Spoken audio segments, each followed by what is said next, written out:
Case में अपने किसी दोस्तों को खो दिया, क्योंकि वो दोस्त आपकी तरह पागल बने हुए, वो भी तरह, क्योंकि वो दोस्त अभी तक यकीन नहीं कर रहे, वो समझ रहे हैं कि कोई गैंग है, लेकिन ये कोई गैंग नहीं है, हम सब इंसान हैं। मैं अल्लाह ताला को हाजिर नाजिर जान के कहती हूँ कि वो कोई गैंग नहीं है। वो जहाँ अपने दोस्तों ने छोड़ा, वहाँ उन लोगों का शुक्रिया जिन्होंने मेरा साथ दिया और जो इस सच्चाई को मान रहे हैं। मैं रो इसलिए रही हूँ क्योंकि जो मेरी इत्तलात है उसके मुताबिक उनको कोई नुकसान पहुँचाया जाएगा और वो मुझसे बर्दाश्त नहीं होगा। मेरा अपना भाई 16 साल का है, जो बड़ी बहनें होती है वो अपने भाइयों के लिए माएँ होती है। मैं भी अपने छोटे भाई की माँ जैसी ही फीलिंग्स रखती हूँ। अगर वो दोनों मुझसे छोटे हैं तो मैंने उनको बड़ी बहन समझ के, बन के हमेशा माजरत चाहती हूँ कि मैं अपनी तकलीफ को नहीं रोक पाई। पता नहीं अब उनके साथ क्या होगा, क्योंकि वो इतना ज़लील बाप है।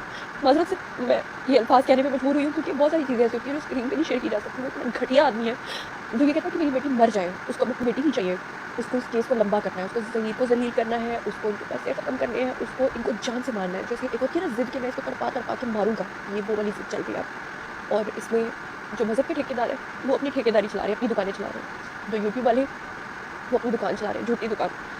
जो आम आवाम है वो बेचारे बेवकूफ़ बने हुए हैं, क्योंकि मैं एक अकेली आपको सच्चाई बताऊंगी, आपके दिल में डाउट्स आएंगे क्योंकि आप लोग 150 लोगों को सुन के आए होंगे, आपको लगेगा शायद वो झूठ बोल रहे हैं। देखिए, अगर ये सिंपल एक केस हो, खुदा न खास्ता उस लड़की को कुछ हो जाए, उस लड़के को कुछ हो जाए, तो मुझे भी यूट्यूबर की तरह क्या, मैं तो अल्लाह माफ़ करे न्यूज़ दूँगी और मुझे भी बहुत व्यूज़ आएंगे। लेकिन नहीं, बात व्यूज़ से बहुत आगे जा चुकी है, बात व्यूज़ की नहीं है।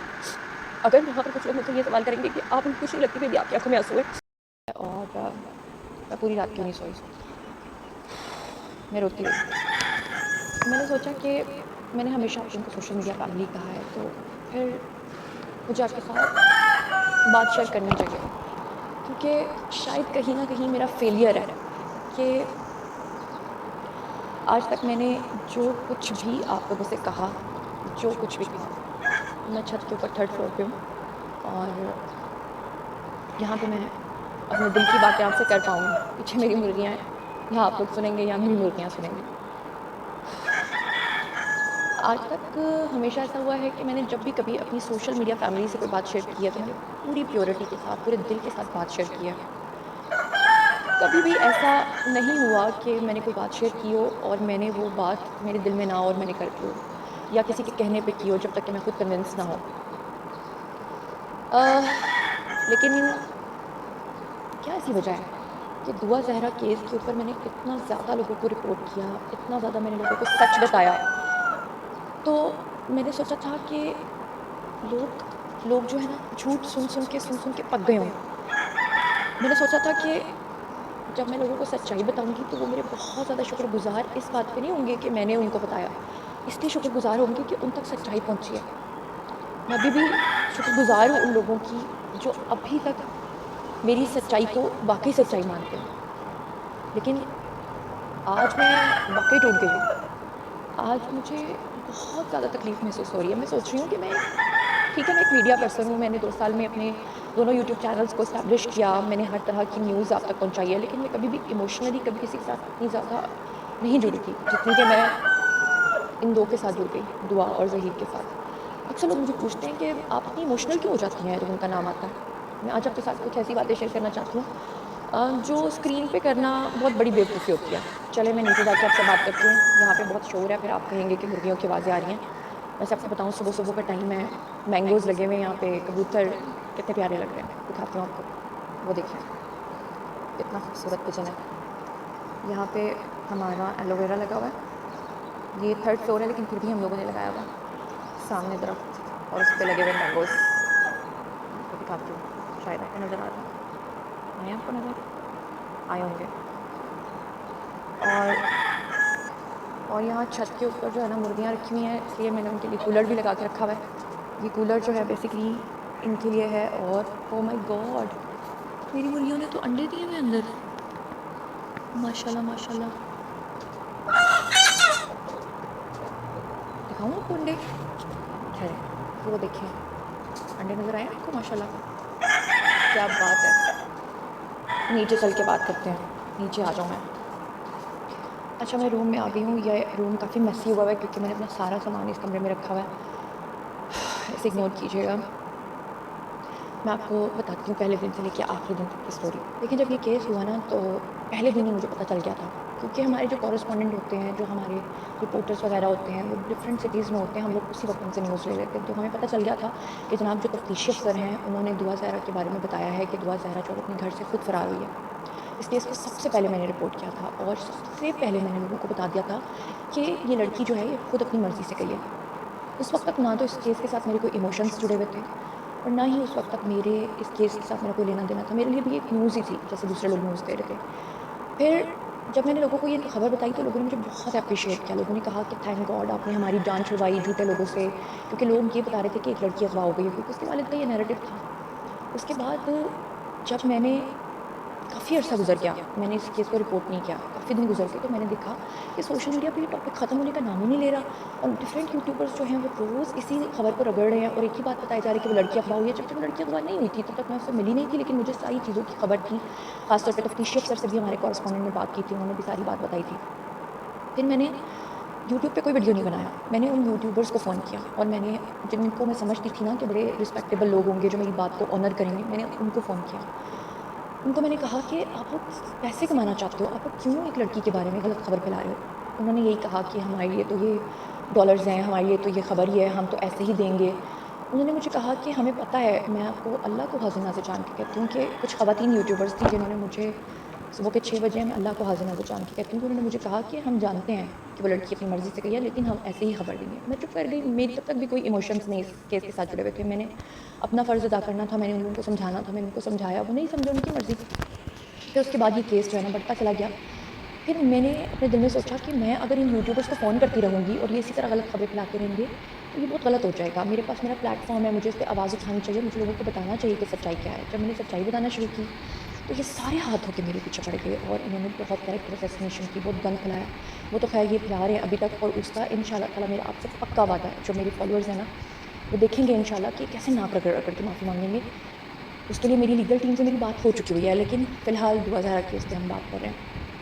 फिर हुआ ये कि मेरे एक जानने वाले थे, उनके रेफ़रेंस से हम लोगों ने अप्रोच किया शब्बीर को और शब्बीर साहब का हमने एक इंटरव्यू लगाया। सबसे पहला इंटरव्यू मैंने लगाया, क्योंकि तब तक इतनी रूमर्स फैल चुकी थी कि शब्बीर कौन है, उसके बारे में सबको ये पता था कि वो खुदा न ख़ास्ता किसी गैंग का सरगना है। तो मैंने उनका इंटरव्यू किया। अब जब मैंने उनका इंटरव्यू किया तो लोगों ने, जो झूठे थे, उन्होंने इस पे एतराज़ उठाया कि आपने वॉइस पे क्यों उसका इंटरव्यू किया? आपने उसका विजुअल पे क्यों नहीं किया? अब उनका और हमारा डिस्टेंस बहुत ज़्यादा था, वो बहुत दूर थे, हम लाहौर में थे। तो हुआ क्या कि एक दिन अचानक रात को, तकरीबन रात के 1 या 2 बजे के करीब जो है ना, हमें फ़ोन आया कि जनाब एक जगह है जहाँ पे शब्बीर साहब हैं, तो आप सब लोग वहाँ पहुँचें, 3-4 यूट्यूबर्स, और वो शब्बीर साहब जो हैं वो इंटरव्यू देंगे।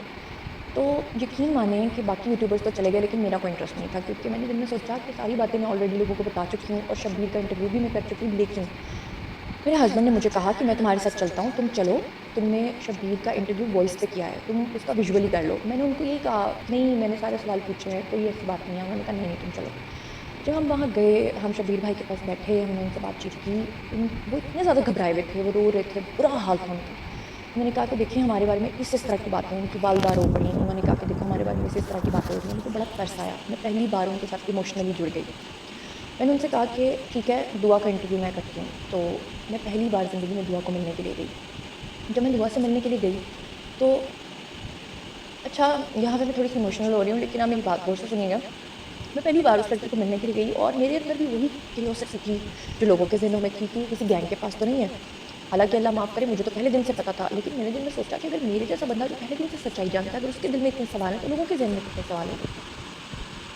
मैं गई, उसने इनकार कर दिया। पहले तो वो मुझे बहुत अच्छे तरीके से मिली, बहुत प्यार से मिली, उसने मुझे बताया। मैं समझ रही थी कि मुझे अपना तारुफ़ करवाना पड़ेगा। लेकिन मुझे बहुत खुशी हुई ये जानकर, जब उसने मुझे ये बताया कि जब वो लोग फ़रार थे, भाग रहे थे, तो उसने मुझे कहा कि आपने, मैं वहाँ जाकर भी आपके व्लॉग्स देखा करती थी और आपके वीडियोज़ देखकर मुझे हौसला मिलता था कि मेरी साइड से भी कोई बात करने वाला है। तो मुझे बड़ी खुशी हुई। फिर उसके बाद ये हुआ कि मैंने उससे कहा इंटरव्यू, उसने कहा कि नहीं, क्योंकि बड़े-बड़े लोग जो होते हैं ना, वो स्क्रीन पे आने से उनके हाथ-पैर काँप जाते हैं, या वो पहली-पहली बार जब इंटरव्यू देते, क्योंकि मेरा इंटरव्यू सबसे पहला था। اس نے کہا نہیں میں نے انٹرویو نہیں دینا, لوگ ہمیشہ غلط باتیں ہی بناتے ہیں, ابھی تک دیکھیں کتنے لوگوں نے ہمیں گینگ بنا دی یہ وہ. میں نے اسے بڑا حوصلہ دیا, میں نے کہا ایسا کچھ بھی نہیں ہوگا, لوگ مجھ سے بہت پیار کرتے ہیں, لوگ مجھ پہ بہت ٹرسٹ کرتے ہیں, تم میرے پلیٹ فارم سے آؤ گی, میں تم سے وعدہ کرتی ہوں کہ میں تمہاری ویسی آواز پہنچاؤں گی جیسے تم پہنچانا چاہتے ہو, کوئی تمہارے ساتھ تھینکی وینکی نہیں ہوگی. وہ مان گیا نا, نہیں بتاتا سورس. میں نے کہا دیکھو آپ میرے ساتھ کتنی دل کی باتیں کر رہی ہو, لیکن میں وہ باتیں اسکرین پہ کروں گی جو صرف آپ مجھے اجازت دو گی. جو آپ نے مجھ سے آف دی ریکارڈ باتیں کی ہیں وہ باتیں اگر مجھے کوئی کتنی بھی لالچ دے گا میں نہیں بتاؤں گی کسی کو. اسی طرح آپ کی فیملی میں سے کون کون میرے ساتھ اٹیچڈ ہے میں بھی نہیں بتاؤں گی. تو اس نے مجھے پتا بڑی معصومیت سے کہا کہ مجھے کہتی ہے اچھا آپ نے اللہ کا پکا وعدہ کیا ہوا ہے ان کے ساتھ کہ آپ کا نام نہیں بھولوں گی. میں ہنس پڑی, میں نے کہا ہاں میں نے اللہ کا پکا وعدہ کیا ہوا ہے. اس کے بعد نا جب تھوڑی دیر گزری, وقتاً فوقتاً اس کے ساتھ بات چیت ہوتی رہی, ایک پیار ایک ڈیولپ ہو گیا اس کے ساتھ, ایک ایموشنلی میں اٹیچ ہوئی. دیکھیں لوگ اپنی جگہ بالکل سچے ہیں, کیونکہ لوگوں کو یہ لگ رہا ہے کہ وہ لڑکی اغوا ہوئی ہے, جبکہ وہ لڑکی اغوا نہیں ہوئی, وہ تو اپنی مرضی سے آئی ہے. صرف اس کی غلطی یہ ہے کہ اس نے نکاح جو جائز کام کیا لیکن کیا غلط طریقے سے ہے, اس کو بھاگنا نہیں چاہیے تھا. اب اس کے والد اور جو یہ شیعہ تنظیمیں ہیں, معذرت کے ساتھ سارے شیعہ برے نہیں ہوتے, جعفری صاحب بھی تو روزانہ ہماری اسٹریم میں آ کے بیٹھتے ہیں جو اس کو سپورٹ کر رہے ہیں, وہ لوگ بھی تو حق اور سچ کی آواز بلند کر رہے ہیں جو کراچی سے بیٹھے ہیں. ہم یہ تو نہیں کہہ سکتے سارے کراچی کے لوگ برے ہیں, ہم یہ بھی نہیں کہہ سکتے سارے پنجابی برے ہیں, ہم یہ بھی نہیں کہہ سکتے فرقہ واریت تو فضول باتیں. لیکن اس معاملے میں شیعہ کو بیچ میں لایا گیا. مہدی علی کاظمی کی طرف سے یہ بات کی گئی کہ ہماری بیٹی سیدہ ہے, وہ کیسے ایک سنی کے ساتھ شادی کر سکتی ہے, ہم یہ کر دیں گے, ہم وہ کر دیں گے. تو جس دن اس نے یہ بات کی کہ میں جان لے لوں گی اپنی اگر مجھے میرے شوہر سے الگ کیا, جس دن سما نے اس کا انٹرویو کیا تھا, تو میں نے اس سے بات کی, میں نے اسے فون کیا, میں نے کہا تم نے اتنی بڑی بات کی. اور جس دن میڈیکل ہونا تھا اس دن ان کے وکلا نے مجھے بتایا کہ دعا کو ہم نے کہا ہے کہ تم اکیلی جاؤ گی اور ظہیر تمہارے ساتھ نہیں جائے گا. تو ظہیر نے بھی مجھے یہی کہا, دونوں نے مجھے یہی کہا, ہم نے اللہ کا پکا وعدہ کیا ایک دوسرے کے ساتھ کہ ہم دونوں ایک دوسرے کو اکیلا کبھی بھی نہیں چھوڑیں گے. بڑا سمجھایا, اس کی ماں نے اس کو سمجھایا, بھائی نے سمجھایا, لیکن اس نے کہا نہیں میں اپنی بیوی کو اکیلے نہیں چھوڑوں گا, ہم نے پکا وعدہ کیا. اور لائرس کی ٹیم یہی کہتی رہی کہ صحیح بات ہے, جب تک لڑکی اسٹیٹمنٹ نہیں دے گی تو ان کو الگ نہیں کیا جا سکتا. تو میں نے بھی یہی بتایا لوگوں کو, اور میں نے بالکل سچ بتایا. اس کیس میں ہوگا وہی اینڈ پہ جو لڑکی اپنی اسٹیٹمنٹ دے گی, لیکن ان دونوں لڑکا لڑکی کو جو اذیت پہنچانے کی, تکلیف پہنچانے کی ان کی پلاننگ ہے نا, اس کی وجہ سے آج میں رو رہی ہوں. کیونکہ اب جیسے ظہیر کو بھیجا جائے گا فار ایگزامپل کچھ دنوں کے لیے ٹیمپریریلی, کیونکہ یہ سندھ کے اندر ہو رہے ہیں الیکشنز, ان الیکشنز تک جو ہے نا انہوں نے پریشر بلڈ اپ کرنا ہے, کیونکہ ساری باتیں انہوں نے اس فرقے سے بھی لینا ہے, ووٹس لینے ہیں. تو اب جناب معاملہ یہ ہے کہ وہ دونوں کیا سوچ رہے ہیں, کیونکہ ظہیر کو کچھ دن کے لیے رہنا پڑے گا الگ, اور دعا کو رہنا پڑے گا شیلٹر ہوم میں.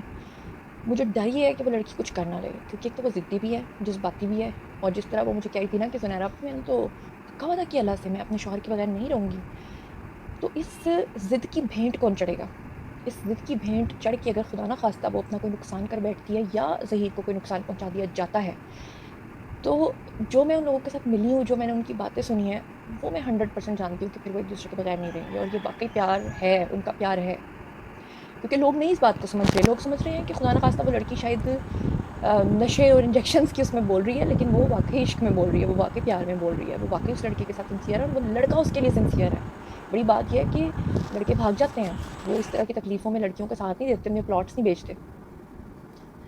آج پوری رات سوچ کے مجھے یہی دکھ ہوتا رہا اور مجھے نیند نہیں آئی کہ وہ جو کہتے تھے ہم نے اللہ کا پکا وعدہ کیا, اگر ایک دوسرے کو کچھ ہو گیا تو بعد میں یہی وہ لوگ ہوں گے جنہوں نے عامر لیاقت کو مارا اور مارنے کے بعد کہا بڑا اچھا بندہ تھا, آج کوئی ان کی برائی کو یاد نہیں کر رہا. اس وقت بہت باتیں ان کو یاد آتی تھیں. اسی طرح دعا کے معاملے میں بھی ہوگا, اس کے بارے میں بھی یہی کہا جائے گا کہ بڑی اچھی لڑکی تھی اور وہ مر گئی اور یہ ہو گیا, اللہ رحم کرے, میرے منہ میں خاک, ایسی بات کروں, اللہ ان کو زندگی تندرستی دے, دونوں کو ایک دوسرے کے ساتھ. مہدی کاظمی کبھی نہیں سمجھیں گے, وہ اپنی ضد اور اپنی انا کی بھینٹ چڑھا چکے ہیں اپنی بیٹی کو. میں نے ان کی بیٹی کی آنکھوں میں اپنے باپ کے لیے بہت نفرت دیکھی ہے. نفرت اس چیز کی نہیں, وہ معاف کر دیتی, وہ شروع سے کہہ رہی تھی چلو ٹھیک ہے ہم صلح کر لیں گے, چاہے وہ جتنا بھی برا سوچ رہی تھی. لیکن اب جو اس کی بیٹی کے ساتھ مہدی کاظمی نے جو اپنی بیٹی کے ساتھ کر دیا نا, مجھے نہیں لگتا کہ اس کے دل میں کبھی اپنے باپ کے لیے کوئی عزت آئے گی. میں زمانے کی بے حسی لوگوں کی, دیکھیں یوٹیوبرز کو اپنا پڑا ہوا ہے کہ ہماری ویورشپ بڑھنی چاہیے, ہمیں ڈالرز آنے چاہیے. ان کو پتہ ہے کہ ہم مہدی کاظمی کا ساتھ دیں گے تو ہمیں ویوز آئیں گے. وہ سچ اور حق کی بات نہیں کر رہے. اللہ تعالیٰ ان کو ان کا اجر دے, میں تو اللہ تعالیٰ سے یہ دعا کروں گی. لیکن اس وقت جو تکلیف میں ہیں وہ دونوں ہیں. اب جو شبیر بھائی ہیں ان کے بھی چھوٹے چھوٹے بچے ہیں, ان کی بھی مسز ہیں, ان کی مسز نے مجھے کہا کہ جب میرے شوہر نے پلاٹ بیچا تو میں نے کوئی گلا نہیں کیا. میں نے کہا ہیٹس آف ٹو یو، ورنہ بیویاں نہیں کبھی برداشت کرتی ہیں. اور ذہین نے تو ظاہری بات ہے بیچا اس لیے کیونکہ اس کو بیچنا ہی تھا، بڑی بات ہے، وہ بھاگا نہیں. وہ کچھ بھی اس کے ساتھ غلط کر کے کہہ سکتا تھا بھائی جاؤ بی تم اپنے گھر، میں نہیں لیتا اتنا پریشر، لیکن وہ لے رہا ہے اس سے محبت کی خاطر. کیونکہ جب بھی میں پوچھتی ہوں نا اس کو چیک کرنے کے لیے کہ بھلا اب یہ کیا کہتا ہے، وہ ہمیشہ یہ کہتا ہے زنیرہ اپی ہم نے آپس میں ایک دوسرے سے پکا وعدہ کیا. جب وہ اس طرح کی بات کرتے ہیں تو مجھے بڑا دکھ ہوتا ہے. مجھے پتہ ہے وہ کیس جیت جائیں گے، مجھے پتہ ہے کہ لڑکی کی اسٹیٹمنٹ کے بغیر کچھ بھی نہیں ہوگا، لیکن مجھے تکلیف یہ ہے کہ جو لوگ ان کو الگ کرنا چاہتے ہیں، میاں بیوی کو جو کہ اب نکاح کر چکے ہوئے ہیں، کتنا بڑا گناہ کر رہے ہیں. اور ہماری رپورٹس کے مطابق جو اس کو شیلٹر ہوم میں اب تکلیف دی جائے گی، اس کو واش روم نہیں جانے دیا جائے گا، اس کو کھانا نہیں دیا جائے گا. مجھے پتہ ہے وہ لڑکی بھوکی رہ لے گی کیونکہ اس نے پہلے بھی بہت اذیتیں کاٹی ہیں. وہ میرے انٹرویو میں بتا چکی ہے کہ 3-4 دن تک وہ بھوکی رہی ہے. لیکن دنیا کو کیا ملے گا یہ اذیت دے کر؟ اگر ویوز لیے، پیسے کمائے، کسی کو تکلیف دے کر. ایک باپ نے اگر اپنی انانیت کو تسکین پہنچائی، ایک لڑکے کی جان کو نقصان پہنچا کر ایک باپ اگر اپنی بیٹی کو لے بھی گیا تو وہ کبھی اپنی بیٹی کو نہیں جیت پائے گا. اس کی بیٹی جان سے جائے گی، یہ میرا آپ سے، میں آپ کو پکا وثوق سے اس لیے کہہ رہی ہوں کہ جتنا میں اس کو ملی ہوں، جتنی میں نے اس کے ساتھ باتیں کی ہیں اور جتنا کچھ اس نے مجھے بتایا ہے، ان دونوں کی محبت میں بہت پیورٹی ہے. لیکن باپ اپنی ضد کے اوپر اڑا ہوا ہے. باپ کو اسائلم چاہیے، باپ کو باہر سے فنڈس چاہیے، باپ کو اپنی ضد، اور باپ یہ برداشت نہیں کر سکتا کہ میری بیٹی کسی لڑکے سے محبت کر کے شادی کرے. تو کرے کیسے؟ اللہ تعالیٰ ان کا انجام اچھا کرے.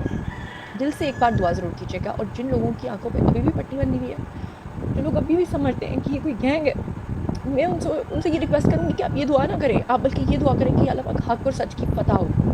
جو بھی حق ہوگا، جو بھی سچ ہوگا، وہ سامنے آ جائے گا آپ کے. لیکن مجھے تکلیف کیوں ہے؟ مجھے تکلیف اس لیے کیونکہ میں ایموشنلی اس لڑکی کی تمام باتیں سن چکی ہوں، اس کی تکلیفیں سن چکی ہوں. اور